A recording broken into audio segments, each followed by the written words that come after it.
Ya, alhamdulillah kita dah siap cuci-cuci. Ini tempat transit ni, so kita nak buat tempat apa ni, rak ni untuk letak barang-barang ayam kan, buat ubat dia ke apa, nanti kita buat rak tu. So yang ni kita dah cuci apa semua, kita dah bubur apa PM dengan ubat anai. So kita selesai ni. Jadi kita tengok pokok Ustaz. Baru perasan hari ni, kemarin perasan pokok ni baru tanam 3 tahun ni rasanya. Cokanan ni sebab masa farm ni kita buat ni, masa awal-awal dulu sebelum kita bubur pagar apa semua, kita bubur pokok ni dulu. Tengok ada bunga kan, alhamdulillah. Tu pokok kecil ya. Masa tu awal-awal dulu kita tanam tu, menangis juga kambing makan pucuk dia dua kali kan, ada bunga, alhamdulillah. So kita nak kena clear-clearkan workstation ni dulu. Barang-barang tu nak buat kerja apa semua kan, pertama kita start buat dulu. And then ni Selagor punya tempat kan, kalau tak semangat sungguh, tak jadi geng. Tak nampak lah tanah timbun-timbun tu, macam mana nak buat kan. So yang ni kita kena ketuk pula sikit lagi, then baru kita start tanam. Lubang kita dah tebuk lah, kita dah tebuk pakai drill kecil. Nanti kita akan balas mata yang besar sikit tu. Ok, ni kita nak buat atap. So tengok ni, kalau semangat luntur ya memang. Pakai tak buat dah, nampak tak dengan tanah timbul-timbul ni kan, macam mana nak buat kan.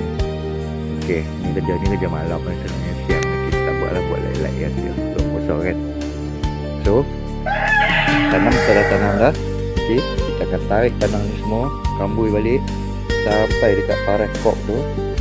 Dah clear apa semua nanti, baru kita siapkan atap. Kita siapkan tempat atap tu. Jadi kita tengok lah tempat atap tu macam mana kita nak buat. Tapi kita tak mau buat pakai atap biar kita akan pakai kayu. Jadi kita dah belah lah pelan-pelan tu, buat lah berselewak sikit lah. Ini dah siap semua. Tapak tu nanti main hujan sekali lagi.